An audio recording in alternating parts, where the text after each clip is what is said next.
Hello, Dr. Yu, Thomas Yu. It's so great to have a chat with you this afternoon for our listeners and or readers. So this is what I've read about you, that you have a dual existence as a periodontist in Calgary and a professional pianist. You have won numerous first prizes in international piano competitions for amateur musicians, including Paris, New York, Manchester, and Vienna. And then 4 years ago, you were the winner of the first prize in the Cliburn International Amateur Piano Competition. Congratulations. I mean, this is an extraordinary story, and I'm so happy to meet you because actually, at this competition that was supposed to have taken place last month, which is the next iteration of the amateur piano competition, I think you and I might have met, right? Yeah, it was. It's interesting that we're meeting in this form now, virtually. First of all, before we start, I just want to say it's an honor to be part of your interview series, and I just want to thank you for reaching out. I think it would have been maybe just a couple of weeks ago, perhaps, that we would have met in person. Yes.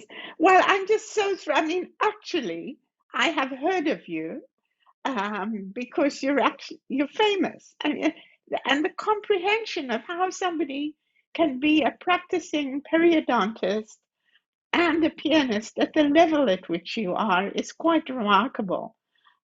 So I gather you started playing the piano at the age of 5 and proceeded, and your career went like fire. And then you played with the Regina Symphony when you were 17, I think, right? Yeah, I So, mean, exactly that. Yeah.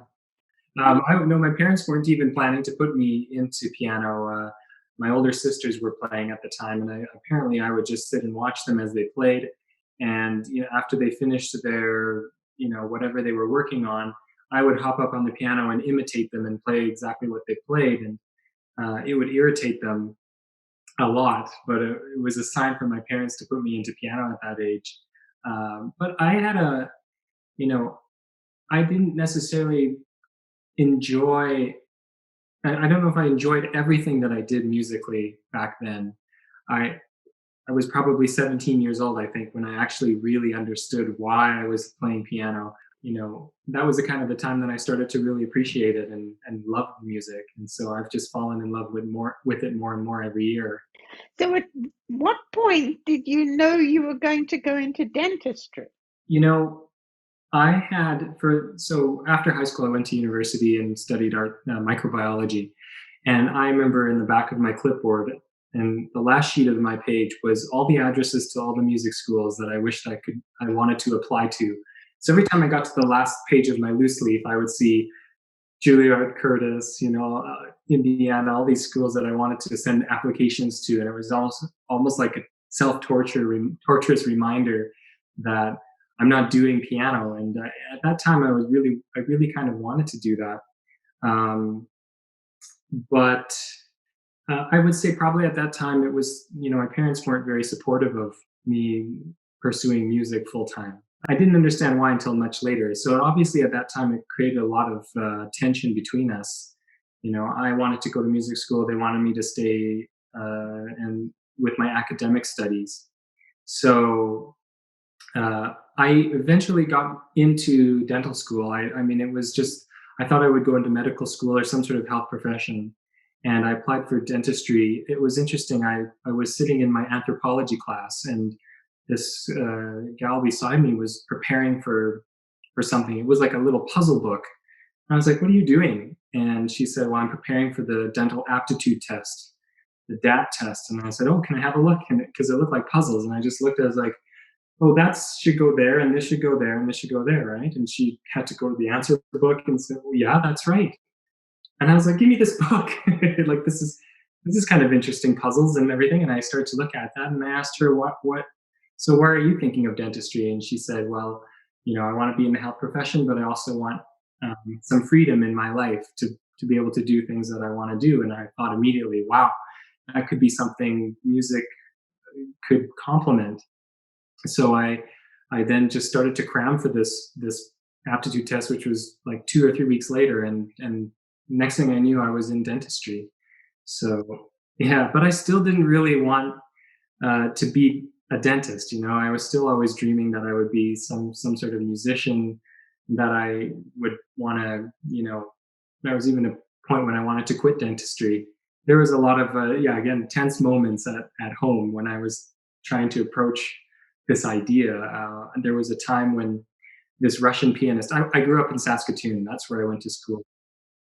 And there was this Russian teacher who came in, and I played for him some Rachmaninoff, and he, you know, after the master class, he talked to me and he said, what are you doing with your life? And I was like, well, I'm in dental school, but I really have this passion for music. And he sort of in his Russian way sort of said, you need to quit now. You need to quit dental school and come study with me. And he said, I remember, music is a language. And if you don't learn this language early enough, you won't develop it. And he said, how old are you? And I said, I'm 23. And he said, I remember, you're getting old. That's what he said. And so that threw me again. I thought maybe I should just quit dental school. Maybe I'll take a year off. But it was also at that time that I had met Mark Durand and in Banff. And Mark and I had studied only 1 or 2 summers in Banff at that time. And I decided just to reach out to him. And I just said, I have this person who's told me that music is this language and I have to study it now. And he responded. He wrote back to me and he said, he's right. Music is a language and you need to learn this. But then he wrote, but Thomas, you already know this language. He said, how many more years of school left do you have? I said 2. And he said, I'll be a rock. I'll wait for you in Toronto. Find a way to finish your dental school, find a way to come to Toronto, and I'll talk to those people at the conservatory. I remember he said, I'll tell them, if you don't let me teach Thomas, I'll quit this school. And he's like, I can't really do that in Montreal, but I think I can do that in Toronto for you.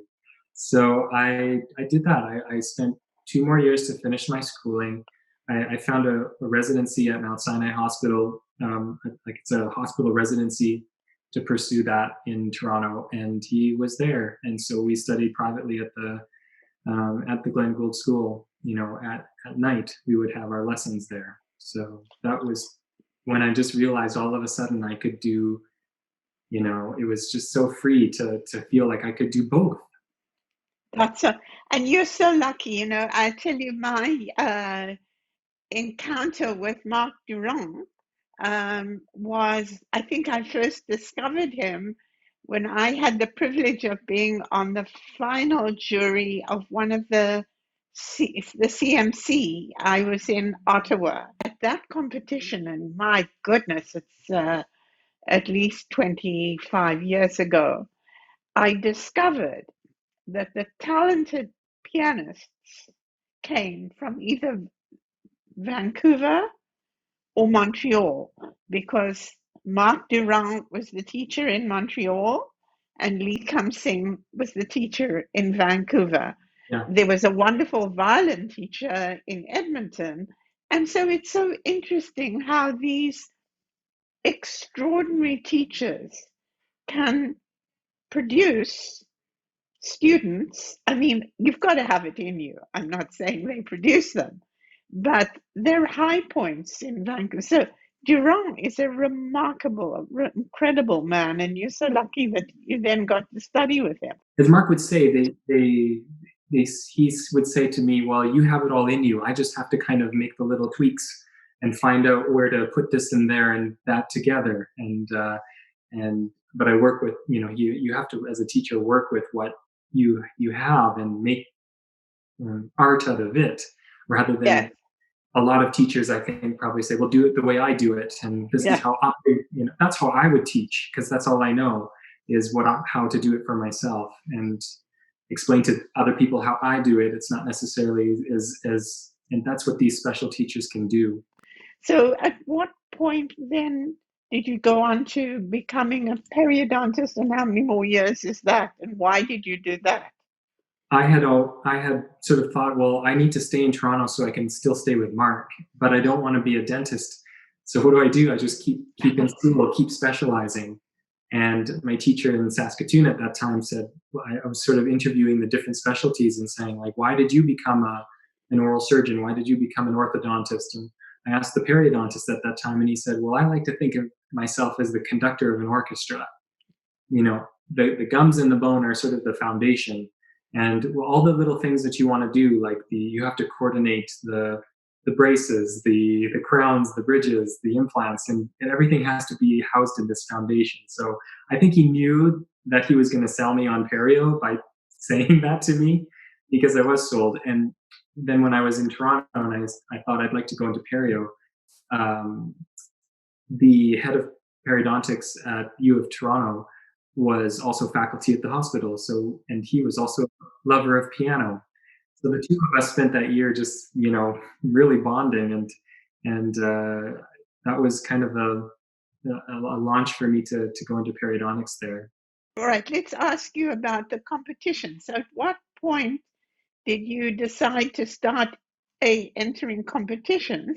How much time were you able to devote to practicing each day, or So during that time, I really still thought that I would be some concert pianist and periodontist. I was just thinking I could still do everything. And I think it was my first year of periodontal school, the first year of my residency, I had qualified for the Chopin competition in Warsaw. And right? I practiced. For me, that was very hard. I practiced 4 hours a day, and that was inside a full postgraduate residency, working on my thesis and things like that. So I really did practice hard. Did you Um, get up at like 4 in the morning or what? no, but sometimes, and I sound like, uh, you know, I sound like a parent saying this, but I would walk, you know, 40 minutes to the conservatory, sit down, start, like, take my jacket off, finally get my piano room, start practicing, and 5 minutes later, my pager would go off and I'd be paged to the hospital, and then I would have to get everything off and put everything back on and go. So there was just any time I could get, I would go and practice. And I eventually got to Warsaw, and feeling quite high of on a quite a bit of a confident feeling. When I got there, it was completely a different experience for me. I was sick to my stomach. I couldn't sleep. Everything was just very too tense. I may have won some national competitions, but so did this person, and so did that person in their country. This person's the Italian, national winner. It was a kind of a sort of eye opener for a little prairie boy like me. I didn't make it past the first round, and I was at this function, and super super down. And this competitor from France told me, I almost felt embarrassed actually to be a periodontal student, like not fully focusing my life to music when I was there. I felt almost like I shouldn't even say anything. It was almost looked down upon a little bit. I remember even one of the jury members after said, "Well, you have to make a choice," and it was sort of like that doesn't feel made me feel terrible that what I've been trying to do, like I was faking my way or something. And this other competitor found out I was a resident, and she said, "Well, have you?" She was from France, and she said, "Well, have you heard of the amateur competition in Paris?" I was like, "No, amateur, no, thank you. Just doesn't have. It's not me." And she said, "Yeah, but it's huge. It's very big. It sells out in Salle Gaveau and all the biggest concert halls there, and you should really go. The competition level is so high."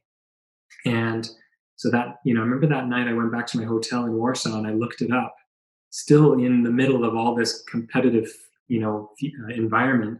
I went to go look up this amateur competition, and it had said, "This competition is intended for those who at some point had to make a decision, bracket, sometimes a very difficult one, about their lives, of their career and their passion for music." And I cried. And I cried in the little office in the hotel because I was like, this is exactly what I've been looking for now. This is where I belong. And that competition was only 2 months later, and it was completely different repertoire. But I was so excited to work on it, and from there, that CBC caught on. They brought a television crew to Paris, along with to document my journey there. I got there; it was being recorded. They were putting makeup on my face to go on stage. It was it was so sold out that every round was so sold out that they were seating people in the choir lofts, and I was like, this is more than I had ever dreamed of.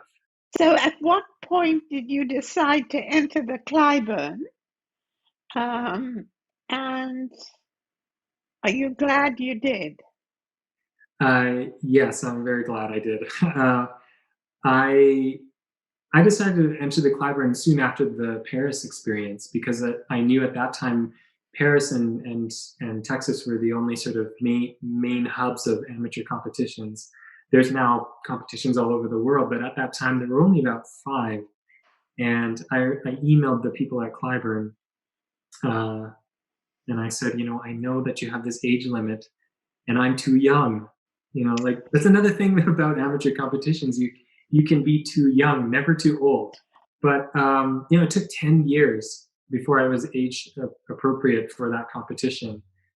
So I just devoted my musical life in those 10 years to sort of try to become an ambassador of amateur music. I wanted to embrace that word. I want people to think amateur piano, amateur music. Oh yeah, that's awesome. Have you heard of Thomas Yu? Like that was kind of my drive to create this new sort of niche of coming to hear somebody play who also puts his hands in your mouth.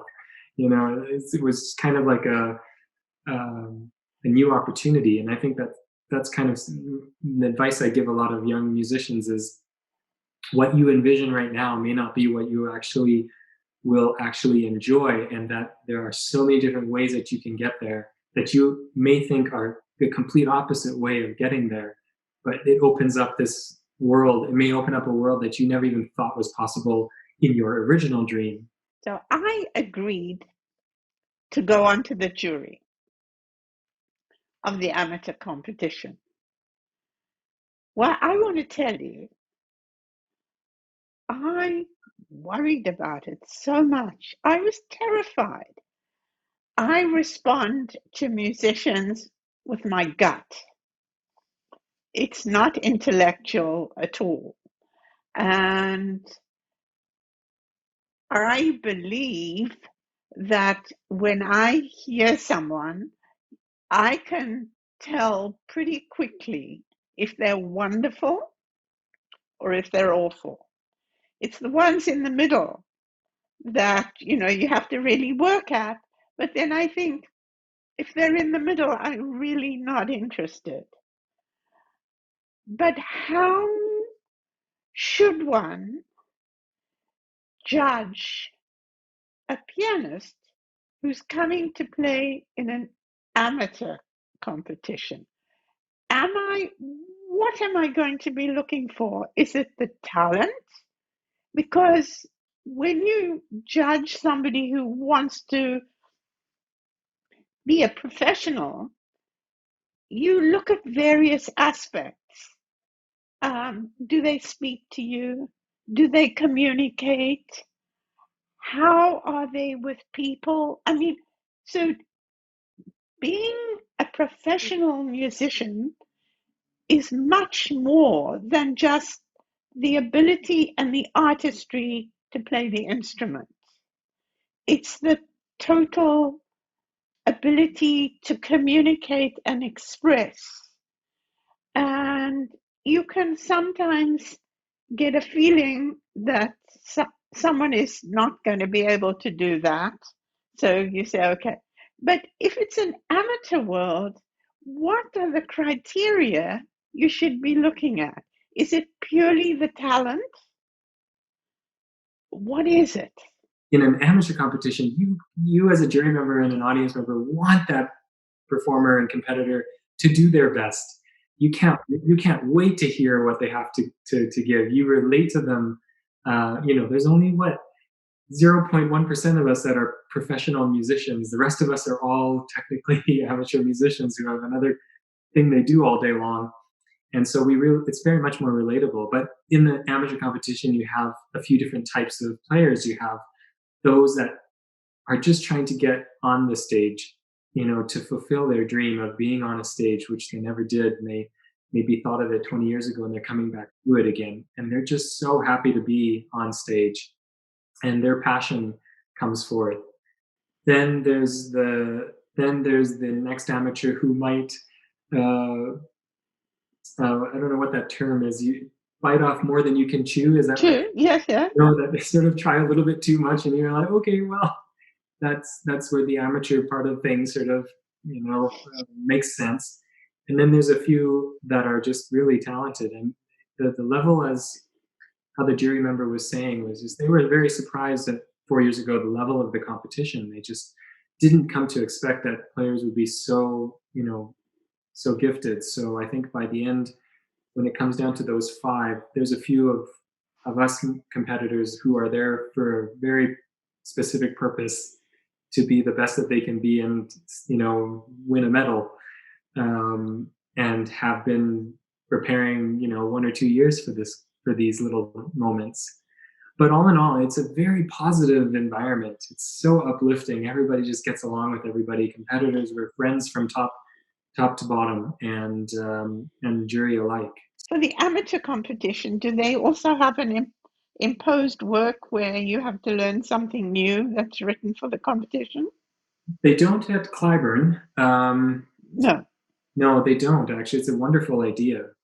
Absolutely. No, it's actually, from programming for an amateur competition, it's very difficult because in the preliminary round, it may only be 10 to 15 minutes. And I think sometimes even if you ask a professional or in the professional competitions, if first round was only 10 to 15 minutes, how nervous that competitor would be. What would they choose? The idea of making a program in 10 to 15 minutes to showcase everything you can do in the first round was crazy. It was one of the most nerve-wracking things. Well, explain. I mean, that makes no sense to me. How do you do that? So, I mean, it takes a while sometimes to, before you know it, 10 minutes is over. Yeah. And to make it's like, if you want to make a first impression to anybody, you need give me some time. That's kind of one of the criteria. But I slaved over my programming. I remember the first round was 10, second round was like 20, third round was 30. Stop right there. What did you play in your 10 minutes? That one was my easiest decision. I chose Butterflies and Bobcats by David McIntyre. He's a Regina composer. Yeah, Regina composer, yeah. And I'm from Saskatoon. Yeah. And so I wanted to bring, and it also was one of Mark's favorite pieces. So it, to me, I wanted rock and roll.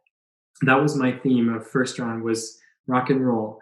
I wanted to showcase a piece that could take the piano to its limits, in all sort of dynamic range, technical range, and something lyrical. And to find Butterflies and Bobcats fits like 9 minutes and 50 seconds. And to bring a little bit of my prairie upbringing to down south, that was just the perfect piece for me. And it worked out great. Yeah. And so, in other words, it was just a complete piece. It could have been a Beethoven sonatina, or it could have been a Scarlatti sonata, or whatever, but just one piece. Oh no! Well, you could pick a prelude and fugue, and then first ballade, something like that to fill your. That fits into 10 minutes. Possibly. It's hard to say, but that's the thing. That's the thing. Yeah. It's so difficult, and you're like, well, I can't just play Scarlatti. It doesn't. It's how I could. You'd want to show them a little bit, show the jury a little bit more. So yeah, it was very difficult to program a 10-minute round.